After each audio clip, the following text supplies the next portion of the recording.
This is Roger Hibbert and his beautiful wife Elizabeth, and tonight we are in the 26th chapter of Jeremiah. In the beginning of the reign of Jehoiakim, the son of Josiah, king of Judah, the word came from the Lord. Thus says the Lord, stand in the court of the Lord's house and speak to the cities of Judah that come to worship in the house of the Lord. Now, Josiah had been a great king, but all of the kings after Josiah, they went in a hurry, were not that great. Anyway, he said, come to worship in the house of the Lord, all the words that I command you to speak to them. Do not hold back a word. It may be they will listen, and every one turn from his evil way, that I may relent of the disaster that I intend to do to them because of their evil deeds. You shall say to them, thus says the Lord, if you will not listen to me, to walk in my way that I have set before you, and to listen to the words of my servant, the prophets whom I send to you urgently, though you have not listened, then I will not make this house like Shiloh, and I will make this city a curse for all the nations of the earth. The priests and the prophets and all the people heard Jeremiah speaking these words in the house of the Lord. And when Jeremiah had finished speaking all that the Lord had commanded him to speak to all the people, then the priests and the prophets and all the people laid hold of him, saying, you shall die. Why have you prophesied in the name of the Lord, saying, this house shall be like Shiloh, and this city shall be desolate, without inhabitant? And all the people gathered around Jeremiah in the house of the Lord.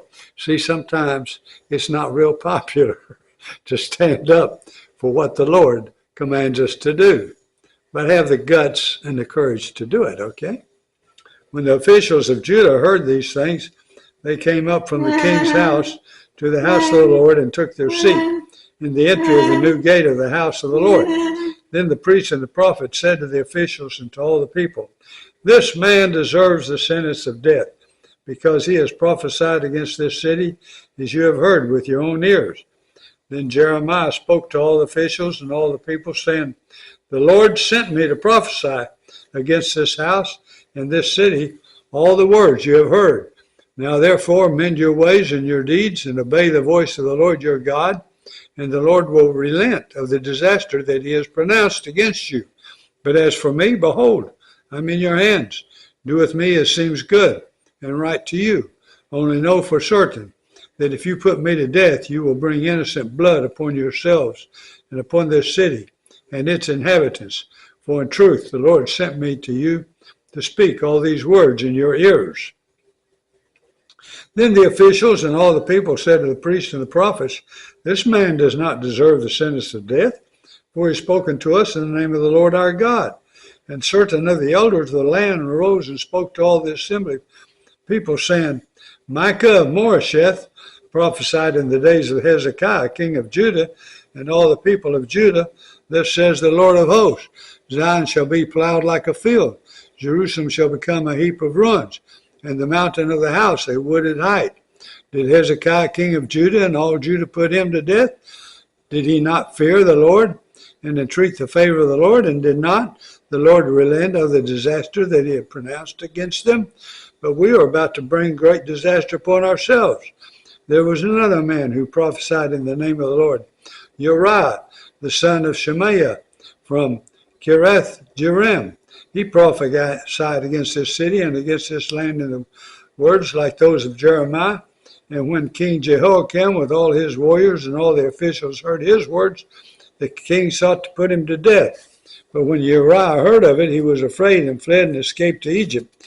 Then King Jehoiakim sent to Egypt certain men, Elnathan, the son of Achbor, and others with him, and they took Uriah from Egypt and brought him to King Jehoiakim, who struck him down with the sword and dumped his dead body in the burial place of the common people. But the hand of Ahikam, the son of Shaphan, was with Jeremiah, so that he was not given over the people to be put to death. Wow. So, it's amazing And Hezekiah was a good king. He was a godly king. And God blessed Hezekiah. And this Jehoiakim, he's not